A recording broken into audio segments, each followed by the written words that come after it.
우리의 기도 제목, 우리는 지금 계속해서 기도에 대해서 살펴보고 있습니다. 주일 오전 예배 시간에는 예수님이 가르쳐 주신 기도를 통하여서 우리가 어떻게 하나님을 아버지라 부르고 어떤 방식으로 기도해야 될지에 대해서 말씀을 살펴봅니다. 사실은 기도라는 것에 대해서 말할 때 우리가 기도를 모르지 않습니다. 기도를 잘 알고 기도만큼 중요한 것이 없다라고 우리가 다 이야기하지만 실제로 기도를 잘 하지 않을 때가 많습니다. 오늘 본문에 보면 이 빌립보 교회를 향하여서 사도 바울이 빌립보를 교회를 생각할 때마다 내가 감사한다. 또 너희를 무리를 위하여서 기도할 때마다 기뻐한다라고 말씀을 했습니다. 생각만 해도 감사가 나오고 기도할 때마다 그 대상자를 바라볼 때 기쁨이 나온다면 얼마나 좋겠습니까? 그래서 주님이 우리에게 말씀하셨던 것처럼 항상 기뻐하고 범사에 감사할 수 있는 생애, 그것이 바로 우리를 향하신 하나님의 뜻이 아니겠습니까? 감사와 기쁨, 그 중간에 있는 것이 기도라고 말씀을 드렸습니다. 항상 감사하고 항상 기뻐하고 범사에 감사할 수 있는 이유는 쉬지 말고 기도하는 것이죠. 다시 말하면 내가 어떤 대상을 향하여서 그 대상이 너무 생각할 때마다 기쁘고 또 감사하고 기도할 때마다 또 기쁘다면 그 대상을 위해서 더 많이 기도하고 더 많이 나가야 될 것입니다. 오늘 본문에 보면 이 빌립보 교회를 향하여서 생각만 해도 그렇게 좋은데 그 좋은 대상을 향하여서 기도하기를 원하고 있는 것입니다.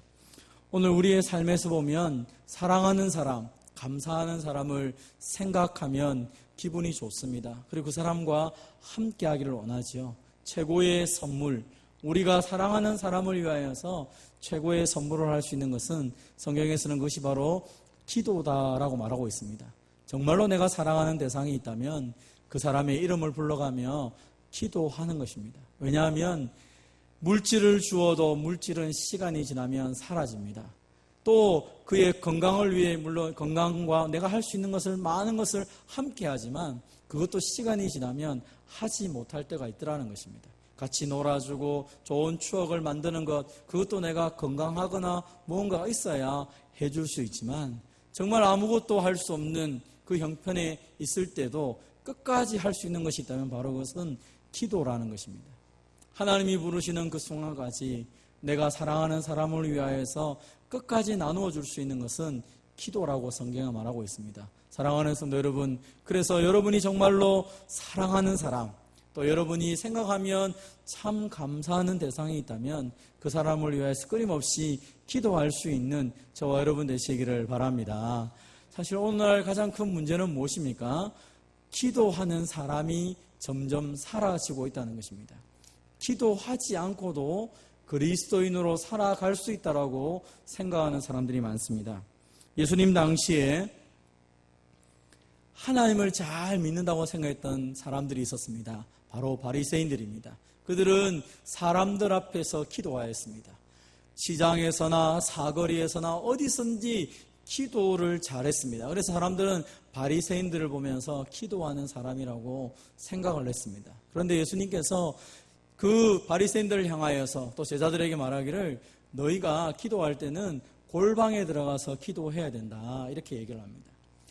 기도의 대상이 하나님인 것을 정말로 믿는다면 하나님께 기도해야 되지 사람에게 보이려고 신경 쓰지 마라, 사람 때문에 뭔가를 하려고 하지 마라 라고 이야기를 하는 것입니다. 다시 말하면 오늘날 기도하는 사람이 없는 것도 문제지만 기도한다고 하는 사람들 가운데도 사람들에게 보이려고 기도하는 사람들이 많다는 것입니다.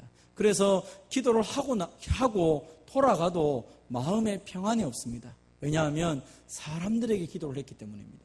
그러나 하나님 아버지께 기도하고 돌아가면 마음에 평강이 있고 기쁨이 있죠. 그래서 오늘날 가장 큰 문제는 무엇인가?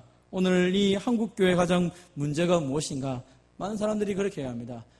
기도가 없기 때문에 한국교회가 문제가 되었다라고 말하는 것입니다. 정말 하나님과 1대1로 만나서 그 골방에서 기도하는 기도의 처소가 사라져 가고 있다는 것입니다. 하나님의 말씀을 나의 말씀으로 받아들이면 반드시 나타나야 될 현상이 기도하는 것입니다. 하나님의 말씀을 받았으면 내가 반응을 하게 되어 있습니다. 하나님의 말씀을 제대로 배웠다면 반응으로 반드시 기도하게 되어 있는 것이죠. 그래서 하나님과 소통을 하게 되는 것입니다. 오늘 본문에서 이 빌립보 교회를 생각하면서 사도 바울이 할 수 있는 것이 아무것도 없었습니다. 한 가지 있었다면 이 빌립보 교회를 향하여서 로마 감옥에서 기도하는 것이었습니다. 교회를 생각하며 그가 마음도 모든 것이 마치 꽁꽁 묶여있는 것처럼 보이지만 하늘에 계신 하나님 아버지를 향하여 간절히 기도할 때 하나님께서 교회를 지켜주시고 하나님의 복음을 계속적으로 증가하는 역사들이 나타나는 것을 보게 되고 그것을 통하여 위로받게 된 것입니다. 오늘 우리의 가장 안타까운 현실은 기도의 자리에 없다는 것입니다. 함께 기도해야 될 그 자리에 함께 없으면서 말과 행동을 통하여서 우리가 마치 하나님의 뜻을 실현하는 것처럼 행동할 때가 많다는 것입니다. 성경은 우리에게 함께 모여 기도해야 된다고 말합니다. 하나님의 교회는 함께 모여 기도하는 것으로 시작이 되었습니다. 사도행전 1장에 보면 남자와 여자와 할 것 없이 또 예수님을 몰랐던 사람들도 예수님의 부활을 보고 난 이후에 예수님의 동생도 어머니도 모든 사람들이 함께 모여 기도하면서 하나님의 교회가 시작이 되었습니다. 사도행전의 처음부터 끝까지 계속적으로 강조되는 것은 그들이 기도할 때 성령이 역사하셨고 그들이 기도할 때 담대함을 얻었고 그들이 기도할 때 모든 문제보다 더 크신 하나님을 만남을 통하여서 문제 속에 좌절하지 않았다는 것입니다. 오늘날 우리가 쉽게 좌절하고 쉽게 넘어지고 마음이 흔들리는 가장 큰 이유는 기도의 자리에서 함께 기도하지 않기 때문입니다. 그렇다면 함께 모였으면 어떻게 해야 됩니까? 그것은 하나님의 뜻을 따라서 온전히 기도해야 되는데 함께 모여서 기도할 때도 우리의 기도의 내용을 가만히 들어보면 영적인 것보다는 육적인 것을 많이 기도하는 것 같습니다.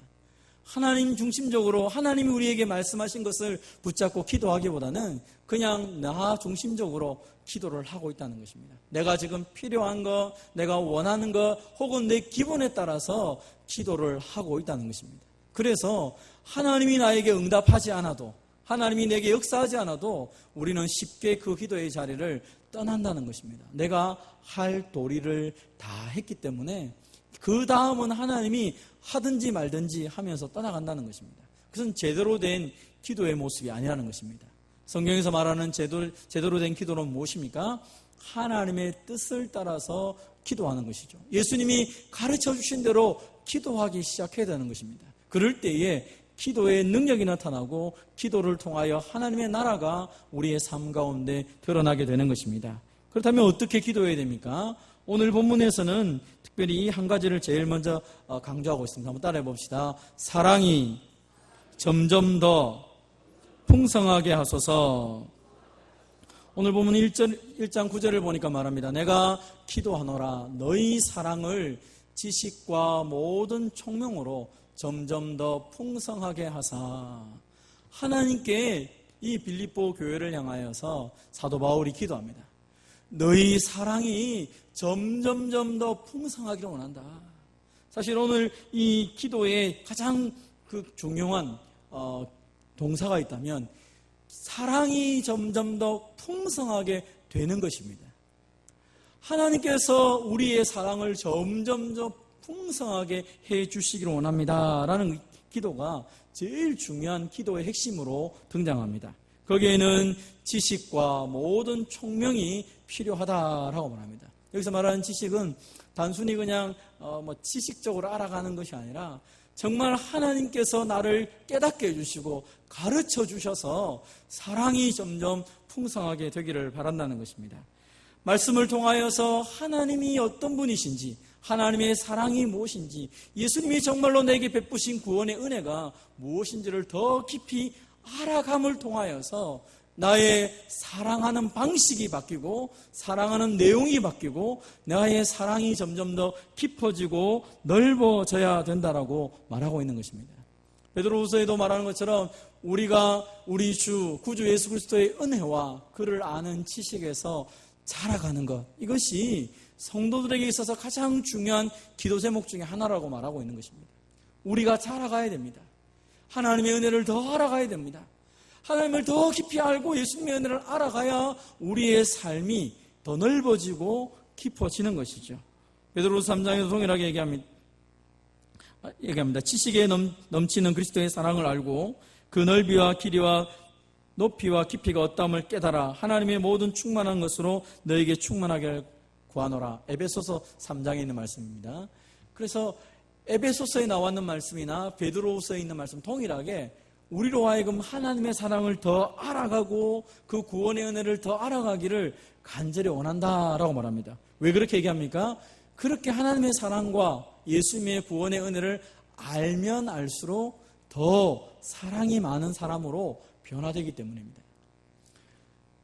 우리는 나이가 먹어감에 따라서 어른들을 보게 됩니다. 아이가 성장을 합니다. 어린아이일 때는 자기 것밖에 모른다 그러죠. 아이들은 종종 얘기하는 것이 나에게 주세요라고 얘기합니다. 그리고 자기만 압니다. 어떤 일을 하다 보면 어린아이들이 뭔가를 준다는 것이 굉장히 어렵습니다. 나이가 들면 들수록 많은 인생의 경험을 하게 되죠. 인생의 경험을 하고 우리가 봤을 때 저분은 참 어른이다. 참 어르신이군요. 표현할 때 어떤 사람을 어르신이라고 표현합니까? 대부분의 경우는 조그만한 어떤 일을 만났을 때 잘 덮어줍니다. 사랑이 많은 사람들을 보면서 어떤 사람들이 막 젊은 사람의 혈기를 내면서 막 이야기합니다. 그때 어른들이 어떤 행동을 합니까? 그래, 저 친구는 아직 나이가 어려서 그래 하고 싸우지 않습니다. 오히려 그 친구를 안아주죠. 그래, 아직 잘 모르는 것이 많아서 그래, 같이 가보지. 나이가 들면 들수록 많은 경험을 하다 보니까 꼭 저게 진리인 것처럼 보이지만 어느 순간에 가보면 그것보다 더 큰 것이 무언가를 알게 되는 것이죠. 우리가 하나님의 사랑을 안다라고 표현할 때 하나님의 사랑, 우리는 처음 예수님을 통하여 하나님의 사랑을 깨닫게 됩니다. 하나님이 나를 위해 이렇게 사랑하셨구나. 독생자를 보내주셨구나. 그 의미가 사실은 처음에는 지식적으로 와닿습니다. 예수님의 십자가를 보아도 단순히 지식적으로 그렇지 2000년 전에 예수님 나를 위해 죽으셨겠지 그 정도 수준으로밖에 우리에게 느낌이 와닿지가 않습니다. 그런데 말씀을 읽고 또 성경을 공부하고 기도하면 할수록 깨닫는 것이 무엇입니까?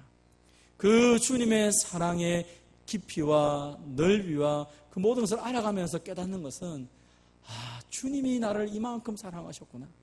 하나님이 정말로 나를 이만큼 사랑하셨구나. 그 사랑의 넓이와 깊이를 알아가면 알아갈수록 그 사랑을 다른 사람에게 표현하는 사람이 되는 것입니다. 사랑은 점점점 커져야 되지 사랑이 작아져서는 되지 않는 것입니다. 가정에서도 보면 내가 막 결혼했을 때 어린아이일 때는 잘 몰랐지만 점점 커가면서 자녀가 태어나고 자녀를 양육하면서 부모의 사랑이 점점점 커지는 것을 발견하게 됩니다. 하나님의 그 사랑을 점점점 깨닫고 배우고 점점점 그것을 날마다 경험하다 보면 나도 모르게 그 사랑이 나를 통하여 다른 사람에게 나타나는 것입니다. 그럼 아주 특이하게 우리가 잘 아는 말씀이지만 아주 특이하게 예수님께서 하신 말씀이 있습니다. 모든 사람이 너희가 내 제자인 줄 아는 방법 한 가지가 있다라고 얘기합니다. 착한 일을 많이 하면 많은 사람들이 내가 하나님의 자녀인 것을 압니까? 물론 하나님께 영광이 될 것이다. 그러나 너희가 내 제자인 것을 다른 사람이 아는 방법은 한 가지다. 바로 내가 너희를 사랑한 것처럼 너희도 서로 사랑하는 것이다. 예수님의 제자들 가운데는 원수지간 사람들이 있었습니다. 서로에게 보기만 보면 칼을 들고 죽이려고 하는 그 원수들이 예수님이라는 한 분 때문에 제자가 되어서 함께 기도하고 함께 섬겨 나갔습니다. 신분의 고하가 엄청 차이가 나도 예수님 때문에 서로 형제 자매라고 인정하며 서로를 위해 기도하며 사랑을 베풀었습니다. 그것이 주님의 사랑을 아는 사람들의 모습이고 그것 때문에 사람들이 너희는 우리와 다른 하나님의 백성이요 예수님의 제자구나 라고 말을 하는 것입니다. 오늘날 교회가 세상 가운데 내비춰드릴 수 있는 것이 무엇입니까? 우리가 너희보다 공의롭다라고 교회가 세상을 향해 말할 수 있습니까? 저는 말할 수 없다고 생각합니다. 우리가 세상을 향해서 뭘 말할 수 있습니까? 세상이 우리에게 뭘 기대합니까? 하나님이 우리에게 기대하는 것은 너희가 내가 너희를 사랑같이 너희도 서로 사랑하라라는 것입니다. 그래서 오늘 우리가 하나님 앞에 기도하는 것입니다. 우리 힘으로 사랑이 안 되는 것입니다. 내가 저 사람을 보면 분명히 판단이 되고 저 사람을 보면 내 기준이 있어서 그 사람을 사랑할 만한 이유가 없습니다. 사랑하고 싶지도 않습니다. 그럼에도 불구하고 주님이 우리를 위해 십자가 죽으신 것이 확실하기 때문에 그 주님의 사랑에 녹아지기 시작하고 그 십자가 사랑을 깨달으면 깨달을수록 형제를 향하여 비난하기보다 사랑할 수밖에 없는 존재가 되어지는 것입니다. 그래서 오늘 이 빌립보 교회를 향하여서 바울이 생각만 해도 감사하고 간구할 때마다 기쁨으로 간구했던 이 교회를 향하여 제일 먼저 기도의 소원이 있었다면 너희가 지식과 모든 청명으로 점점 더 사랑 가운데 거하기를 원한다. 너희 가운데 하나님의 사랑이 더 많아지고 원합니다.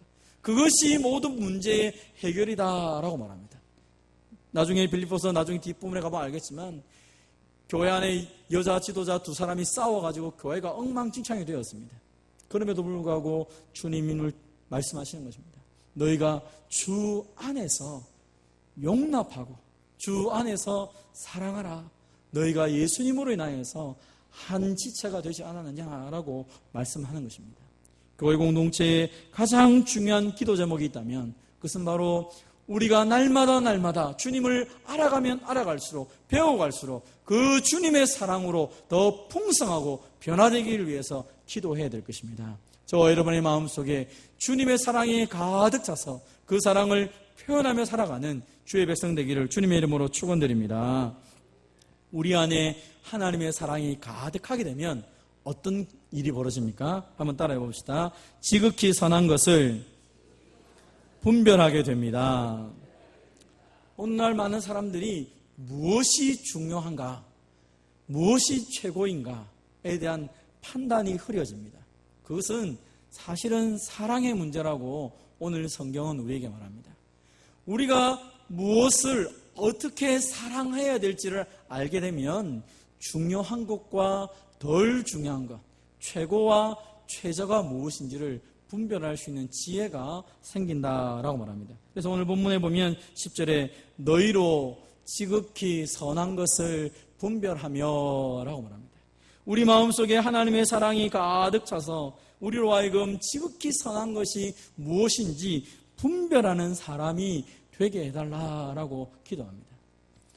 에베소서에 보면 너희가 어린아이가 되지 아니하여 세상의 사람의 속임수와 간사한 유혹에 빠져 온갖 교훈의 풍조에 밀려 요동하지 않게 되기를 원한다라고 말합니다. 어린아이는 쉽게 흔들립니다. 기준이 자꾸 바뀝니다. 그래서 늘 흔들리다 보니까 그의 삶이 늘 엉망진창이 되는 거죠. 사람이 속이면 다 넘어갑니다. 간사한 유혹에 빠져가지고 풍조에 밀려갑니다. 내가 어떤 시대를 이끌어가는 것이 아니라 시대에 밀려가게 되는 것이죠. 하나님은 그것이 아니라 너희가 사랑 안에서 참된 것을 하며 범사에 예수 그리스도까지 자라가기를 원한다라고 말합니다. 그 자라가게 하기 위해서 하나님이 우리에게 주신 선물이 무엇입니까? 그게 바로 목사와 교사라는 것입니다. 하나님께서 목사를 세운 이유가 무엇입니까? 그것은 말씀을 통하여 성도를 온전하게 하여 봉사일을 하고 그리스도의 몸을 세우게 하는 것입니다. 그것을 통하여 우리가 하나님의 아들을 믿는 것과 아는 일에 하나가 되어 온전한 사람이 되도록 만드는 것입니다. 그리스도의 장성한 분량까지 성장하도록 우리로 하여금 날마다 말씀을 주시는 것이 주님이 우리에게 허락하신 은혜인 것입니다. 하나님의 말씀을 통하여서 우리는 분별하기 시작합니다. 무엇이 진짜인 것인가? 무엇이 내가 붙잡고 살아가야 될 것인가? 내 인생의 가장 중요한 것이 무엇인가? 내가 하나님을 그렇게 사랑하기 때문에 그 하나님의 사랑이 내 삶 속에 가득 차 있기 때문에 내가 그 사랑을 믿음으로 반응하며 살아간다면 무엇을 붙잡아야 될 것인가? 무엇이 내 인생의 목표가 될 것인가? 그것이 아주 중요한 것입니다. 그러나 많은 사람들은 세월이 지나가면서 이것이 흔들리고 있습니다. 내일이 수능일입니다. 많은 학생들이 대학을 가기 위해서 내일 시험을 칠 것입니다. 우리는 기도합니다. 하나님, 우리의 자녀들이 좋은 시험을 잘 쳐서 좋은 대학에 가기를 원합니다. 그것은 모든 사람들이, 믿는 사람이나 믿지 않는 사람들이 하나님께 기도하는 내용일 것입니다. 그런데 그 다음부터가 좀 달라져야 되는 것이죠. 우리는 생각합니다. 예를 들어서 서울대에 들어갔다. 그럼 아이고, 그 애는 너무 공부를 잘했으니까 하나님 복을 많이 줬네. 근데 우리 애는 대학에 떨어졌어요. 그러면 하나님 별로 복 안 줬네. 네가 잘못했으니까 떨어졌지. 이렇게 말하기가 쉽다는 것입니다. 우리의 기준이 세상 사람들하고 좀 어느 순간에 비슷해졌습니다. 우리는 생각합니다. 좋은 대학에 가면 하나님 복을 주었다. 좋은 회사에 취직했으면 하나님 복을 주었다. 멋진 배우자와 만나 결혼했으면 하나님 복을 주었다. 건강하면 하나님 복을 줬다. 사업이 잘 되고 그 사람 때문에 이름이 높아지고 권력을 가지고 있으면 하나님 복을 주었다. 반대로 대학에 들어가지 못하고 몸이 아프고 결혼은 못하고 또 내 인생 가운데 늘 하는 것마다 안 되는 인생을 바라보면 너 잘못됐네. 너 형편없어. 하나님 너에게 벌 주시는 게 아닐까? 쉽게 그렇게 이야기를 하거나 혹 말하지 않는다 할지라도 그렇게 생각을 하는 것입니다. 그래서 일이 잘 되면 하나님 앞에 나오지 않는 것입니다. 너무 바빠가지고 하나님께 나올 여세가 없습니다. 왜요? 하나님 복을 줘서 내가 잘 되었으니까 안 와도 된다고 생각하는 것입니다. 몸이 아프고 일이 안 되고 어려우면 교회 나와 기도합니다. 왜요? 하나님 복을 줘서 내가 잘 돼야 되니까. 어쩌면 이것은 성경에서 말하고 있는 복과는 아무 상관이 없습니다. 성경에서 우리에게 추구하라고 한 것 가지고도 아무 상관이 없는 것입니다. 진짜 중요한 것은 무엇입니까? 대학에 가든 안 가든 중요한 삶의 이유가 있어야 됩니다. 빌립보를 통하여서 사도 바울이 고백하는 내용이 무엇입니까? 오늘 새벽에 나누었지만 살든지 죽든지 내 몸에서 그리스도가 존귀하게 되는 것, 그것이 내 삶의 이유라는 것입니다. 대학 가서 하나님께 영광 돌릴 수 있으면 하나님 대학을 보내시는 것이죠. 가서 열심히 하면 되는 것입니다. 하나님 또 다른 길을 열심히 하면 대학 안 가도 되는 것입니다. 그 길로 가서 하나님께 영광 돌리면 되는 것이죠. 높은 자리에 올라가서 하나님의 이름을 욕되게 것 같으면 차라리 남들 보기에 비천한 자리에 있다 할지라도 거기서 하나님께 영광 돌리면 되죠. 우리의 개념이 어느 순간부터 세상적인 그 성공에 꽉 차가지고 기도의 제목도 다 거기에 맞춰져 있는 것입니다. 사람들이 나를 좀 인정하면 내가 큰 소리를 칩니다. 사람들이 나를 인정하지 않으면 비굴해지기 시작합니다. 성경은 그렇게 우리에게 이야기하고 있지 않습니다. 오히려 사도 바울이 고백했던 걸 보십시오. 또한 모든 것을 해로 여김은, 여기서 말하는 모든 것을 해로 여긴다는 의미, 내가 그를 위해 모든 것을 잃어버리고 배설물로 여겼다는 이 배설물이라는 것이 무엇입니까? 이 빌립보서 3장을 나중에 읽으면 아시겠지만 바울이 이런 고백을 합니다. 나는 난지 8일 만에 할례를 받은 사람이다. 나는 바리새인 중에 바리새인이고 나는 할례도 받았고 나는 굉장한 사람이다. 이것 가지고 내가 밖에 나갔으면 나는 성공한 사람이다. 성공한 사람. 그런데 이거 나는 배설물로 여긴다. 왜냐하면 이것이 예수님하고 아무 상관이 없다는 것을 깨닫게 됐다는 것입니다. 그것이 내 인생의 중심으로 올 이유가 하나도 없다는 것이죠. 그것을 예수님을 만나고 나니까 깨닫게 되었다는 것입니다. 하나님의 사랑이 내 안에 꽉 차 있으니까 저런 것이 없어도 내 인생은 당당하고 분명하고 확신했다는 것입니다. 그래서 그런 것을 내 삶의 중심으로 두지 않고 예수 그리스도를 아는 것, 예수 그리스도의 그 십자가와 그 예수 그리스도를 내 삶의 중심으로 보고 내가 예수 그리스도 그 십자가만 자랑하며 살겠다라고 고백하는 것입니다.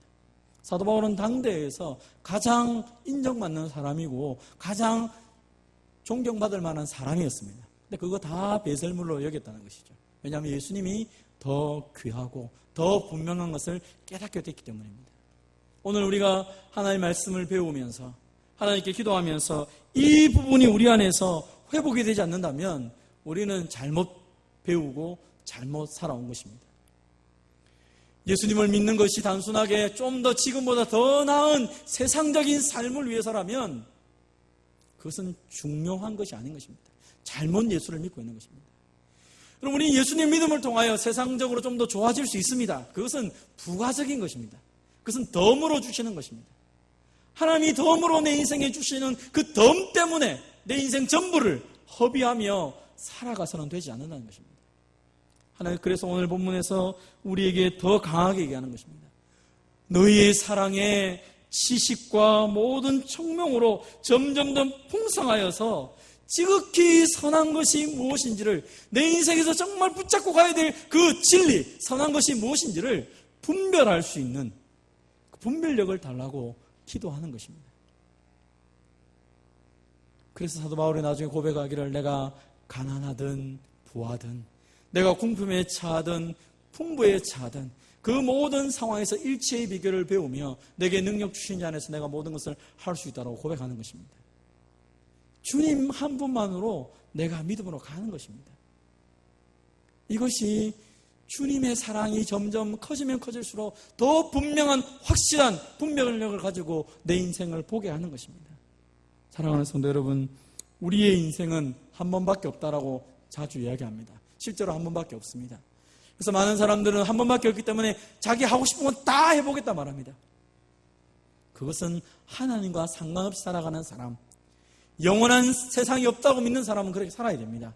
그러나 하나님이 계시고 하나님의 사랑으로 내 인생이 점철되어 있고 예수님의 목숨값으로 내 인생이 새롭게 시작됐다는 것을 믿는다면 우리는 영원한 가치를 올바르게 분별하며 살아가야 될 것입니다. 오늘 내가 한 가지 어떤 일을 선택함에 있어서도 이것이 하나님 앞에서 어떤 것인가를 바라볼 수 있어야 되는 것이죠.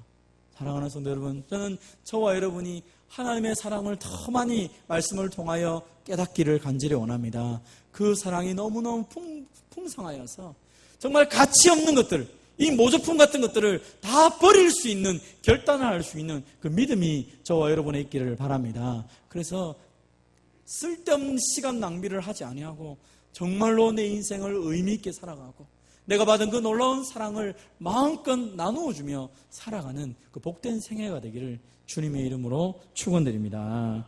이 시간 우리 같이 한번 기도하기를 원합니다. 오늘 말씀을 따라서 기도할 때 하나님, 우리의 사랑이 정말로 지식과 모든 총명으로 점점 더 풍성해지기 원합니다. 그래서 하나님 앞에서 내가 그 하나님의 사랑의 넓이와 깊이와 높이를 경험하면서 이전에 알고 있던 그 단순한 지식적인, 단순한 그 문구적인 십자가의 사랑이 아니라 정말 구체적으로 하나님의 사랑을 알아가며 그 은혜 속에 살아가는 하나님 백성이 되게 해달라고 한번 기도하며 나아가기를 간절히 원합니다. 이 시간 같이 한번 기도할 때 하나님 내 마음을 바꾸어 주시고 이 시간 더 주님의 사랑을 알아가는 하나님 사람 되게 해달라고 같이 한번 기도하도록 합시다. 함께 기도하겠습니다.